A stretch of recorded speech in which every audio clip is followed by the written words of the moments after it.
모두 습관이 있으시나요? 지금도 그 습관을 유지하고 계시나요? 그러면 오늘 우리 좋은 습관 딱 하나만 가져가시죠. 바로 메모입니다. 어렵게 생각할 필요 없습니다.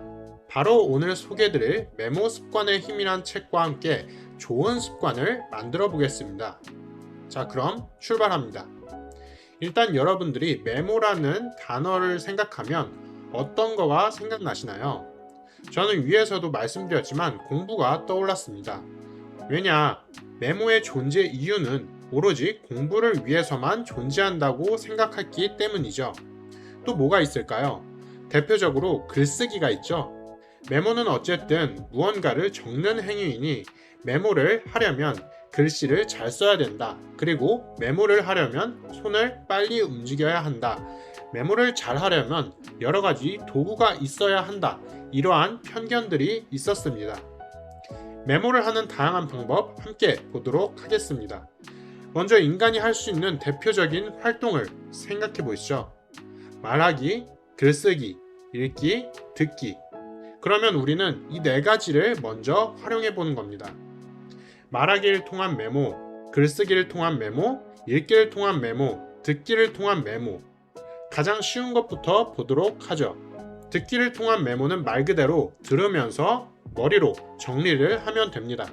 하지만 많이 들으면 들을수록 헷갈릴 수도 있고 오히려 정보의 양이 많아져서 정리가 안 될 수도 있어요. 그 다음은 읽기를 통한 메모입니다. 읽기를 통한 메모도 듣기와 비슷한데요. 주어진 영상이나 글을 보시면서 필요한 부분만 이해할 수 있습니다. 다음은 글쓰기를 통한 메모입니다. 여기서부터 난이도가 조금씩 올라가고 필요한 도구들이 있습니다. 글쓰기를 위한 펜 1개와 종이 1개, 즉 최소 2개의 도구가 필요하겠죠. 하지만 글쓰기는 읽기와 듣기 모두 연결될 수 있어서 더 재밌는 메모가 됩니다. 그리고 다시 꺼내서 볼 수 있는 장점이 있죠. 마지막으로 말하기를 통한 메모입니다. 말하기는 난이도가 높습니다. 왜냐? 말하는 나 스스로가 무슨 말을 할지 생각하면서 말해야 하고 내가 했던 말을 기억해야 하기 때문이죠. 하지만 걱정할 필요 없습니다.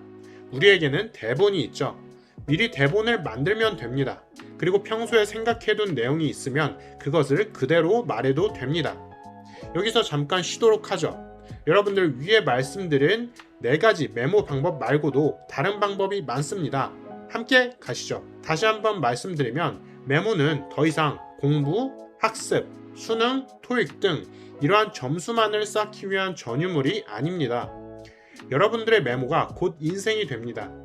절대로 여러분들의 인생을 무시하지 마시고 자신감을 갖고 밀고 나가는 겁니다. 우리는 때때로 누군가의 조언을 듣고 인생을 수정하려 합니다. 조언, 멘토, 선생님, 스승님 다 좋습니다. 하지만 최종 결정권은 여러분들에게 있습니다.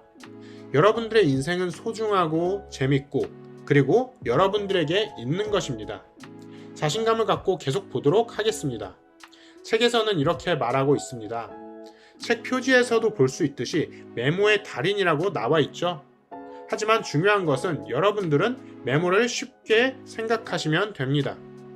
저는 책을 더럽게 봅니다. 여러분들도 책을 깨끗하지 보시지 말고 여러분들이 좋아하는 색깔의 펜으로 막 적어보세요. 어떤 내용이든 좋습니다. 여러분들의 책은 누가 보고 판단하지 않습니다. 오직 여러분들만을 위한 책입니다. 메모에도 자신감, 제가 응원합니다. 메모 방법 중에 그림을 그리는 방법도 있습니다. 글쓰기 귀찮을 때가 있죠? 그럴 때는 그려보는 것입니다. 머릿속에 생각나는 것은 모두 다 그려보세요. 그러면 여러분들도 변화할 수 있습니다. 여기서 말씀드리는 변화는 거창한 것을 얘기하는 것이 아닙니다. 하루하루 또는 1시간, 1분, 여러분들의 소중한 시간을 메모라는 도구로 활용해 보는 것입니다. 어떤 책이든 괜찮습니다. 어떤 내용이든지 괜찮습니다. 저는 제가 생각난 경제적 자유, 저의 원칙을 기준으로 생각나는 내용을 적었습니다. 그리고 블로그와 같은 SNS에 대한 아이디어도 적어봤습니다. 여러분들도 원하는 것을 책, 메모지, 종이에 적어보는 것입니다.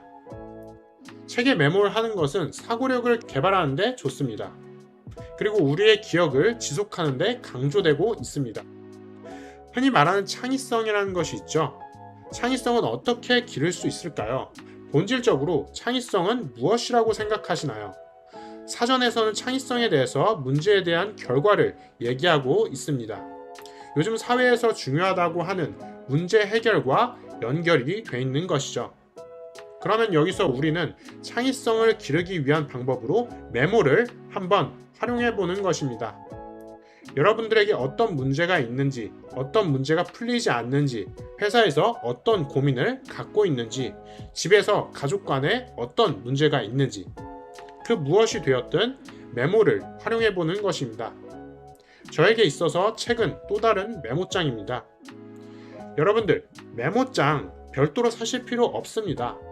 책에 여러분들의 생각을 적는 것이죠. 그러면 그 책 자체가 여러분들만의 또 다른 책으로 만들어지는 것입니다.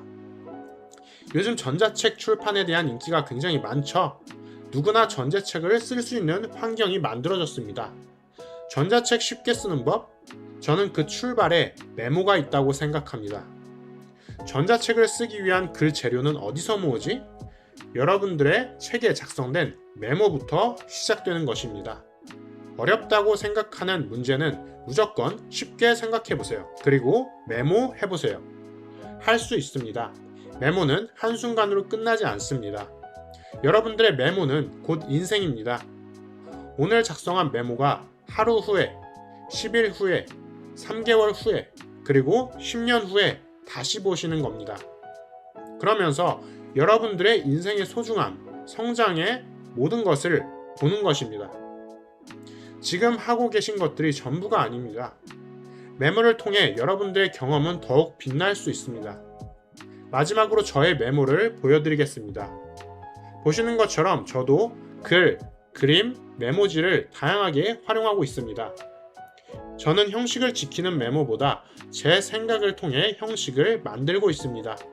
여러분들도 저처럼 함께 하실 수 있습니다. 지금 바로 만들어 보세요. 메모 습관의 힘이었습니다. 감사합니다.